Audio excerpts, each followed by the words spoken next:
اور وہ قوم کے ساتھ جھوٹ بول رہے، فیملی والوں کے ساتھ جھوٹ بول رہے. جو ساری 4-4.5 سال سے برا بھلا کہا گیا وہ ہمیں ہی کہا گیا کہ یہ غلط ہیں، انہوں نے یہ کر دیا.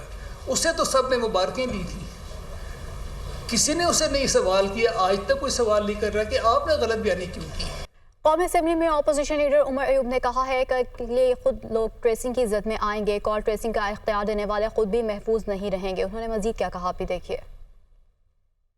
سارے لوگوں کو ٹیلی فون سے ٹیپ کریں گے اور وہ چیزیں ان کے خلاف ہم لوگ شواہد استعمال کریں گے. بھائی جان یہ نہیں ہوتا کہ یہی وہ کالا قانون ہوگا جس کے ذریعے یہ مسلم لیگ نون کی حکومت اور پیپلز پارٹی کی حکومت، جس میں آصف علی زرداری، بلاول بھٹو، نواز شریف، مریم نواز، شہباز شریف، یہ سارے کے سارے لوگ آپ کو پھر ان عدالتوں میں گھومتے پھرتے آئیں گے. پیپلز پارٹی کا ذوالفقار علی بھٹو کو ملنے والی سزا کو بھی کالعدم قرار دینے کا مطالبہ. شازیہ مری نے کہا کہ سپریم کورٹ کے فیصلے میں تسلیم کیا گیا کہ بھٹو کو انصاف نہیں ملا. تفصیلی فیصلے کا خیر مقدم کرتے ہیں. بھٹو نے حق اور سچ کی خاطر جان دی. شہید بھٹو کو انصاف دلانے میں 40 سال کا وقت گزر گیا. انہوں نے کراچی میں پریس کانفرنس کی.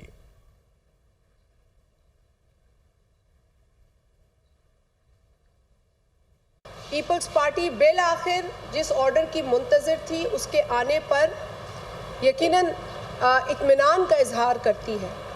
تھوڑی تشنگی ابھی بھی ہے اس سزا کو لے کر. اس سزا کو بھی کالعدم قرار دینا چاہیے. اس سزا کے حوالے سے بھی یہ کہہ دینا چاہیے آنریبل سپریم کورٹ کو کہ وہ غلط سزا تھی. اس آرڈر نے وہ ثابت کیا کہ شہید بھٹو نے صحیح کہا کہ مجھے ایک ایسے قتل کے لیے مارا جا رہا ہے جو میں نے نہیں کیا. 5 جولائی 1977 کو ہونے والی زیادتی سے جو نقصان پاکستان کو ہوا ہے